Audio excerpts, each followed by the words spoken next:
ថ្ងៃនេះខ្ញុំស្លម្ជូរគ្រឿងសាច់គោខ្ញុំយកសាច់ខ្លាញ់ប៉ុន្តែខ្ញុំស្រុះវាសិនដើម្បីកុំឲ្យវាធំគោចាខ្ញុំមានសាច់គោគ្រឿងចេងស្ករស្លឹកកន្ទ្រប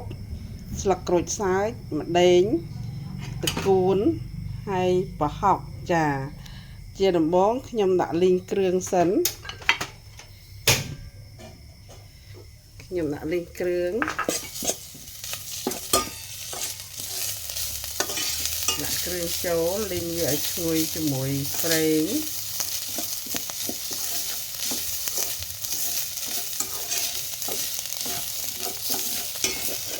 លីងឲ្យឈ្ងុយហើយដាក់ស្លឹកក្រូចសើចចូលម្ដេងឈ្ងុយណាក្រូចសើចហើយយើងដាក់ប្រហុកចូលលីង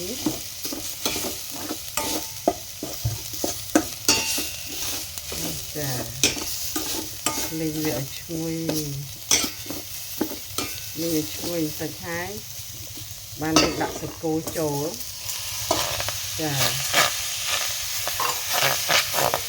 សាច់គោចូល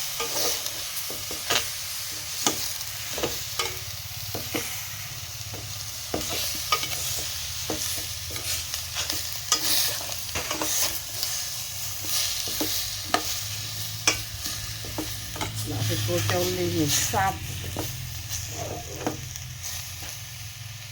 ក្របបន្តិចសិនចាក្របវាបន្តិចមិនឲ្យវាពុះ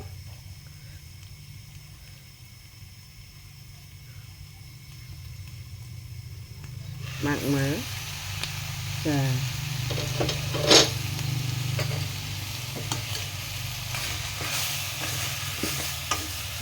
គោយើងឈ្ងុយចាឈ្ងុយគ្រឿង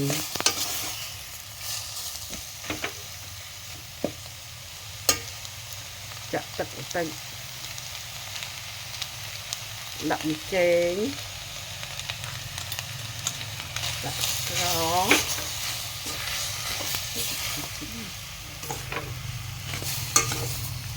ដាក់ទឹកទឹកចាក់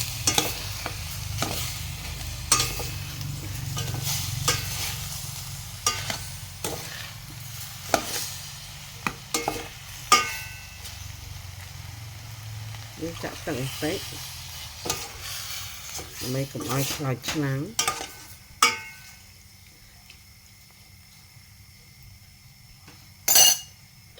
ហើយយើង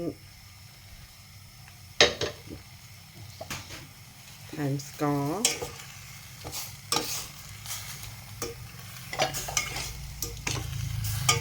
ឲ្យខ្លោចឆ្នាំងថែមស្ករកូរវាឲ្យសព្វចា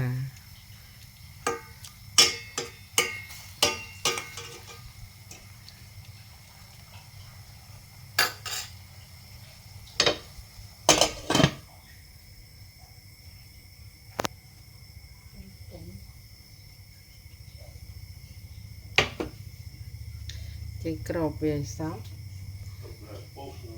ទុកវាឲ្យពុះតិចសិនបានយើងច្របាច់ទឹកអំពិលទុំជាក្រោយដាក់ចូលដើម្បីកុំឲ្យវាសាច់គោស្វិតកាលណាយើងដាក់ទឹកអំពិលទុំមុនវាធ្វើឲ្យសាច់គោវាស្វិតអត់ផុយអញ្ចឹងយើងដាក់វាក្រោយ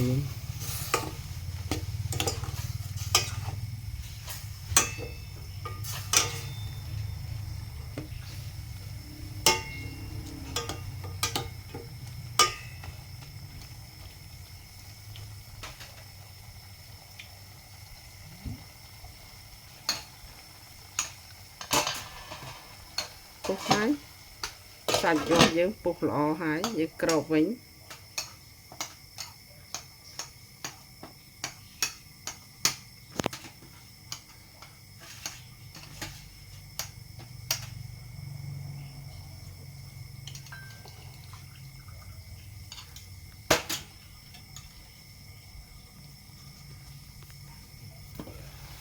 ទឹកអំពិលទុំយើងដាក់ចូល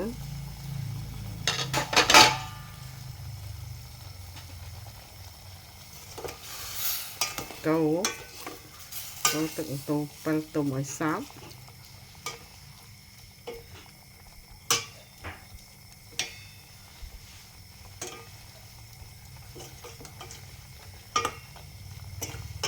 សាច់គោកាលណាយើងស្រុះជាមួយទឹកក្តៅមួយអំពុះហើយយកមកហាន់ហើយយកបុកស្លគឺអត់ធំគោទេញ៉ាំទៅឆ្ងាញ់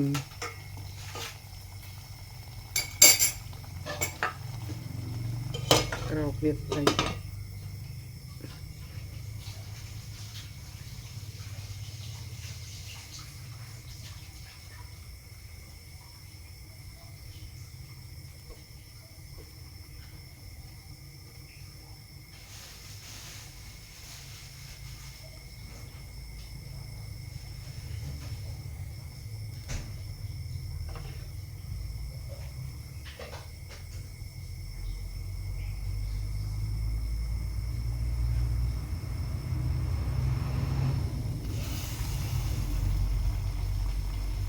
មើល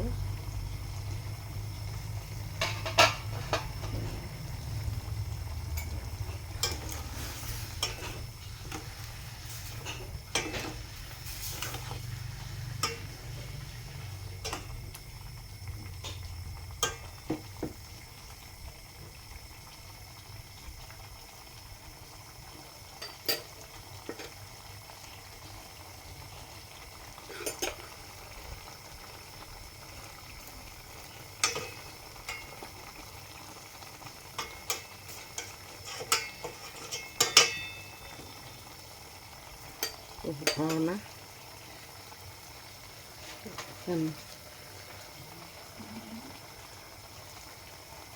ដាក់តកួនចូលហើយចាំចាក់ទឹក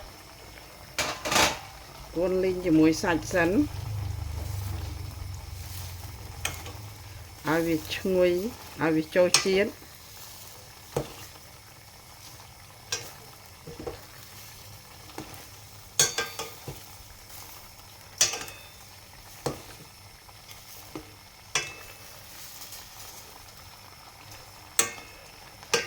ខ្ញុំស្លអត់ដាក់ទឹកច្រើនទេខ្ញុំដាក់ទឹកបន្តិច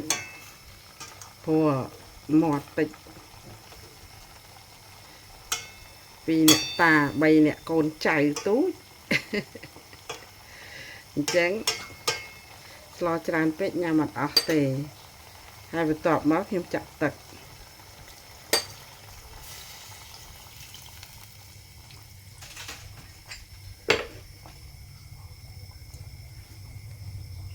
ស្ព្រេខ្ញុំកូរឲ្យវាសព្វសិន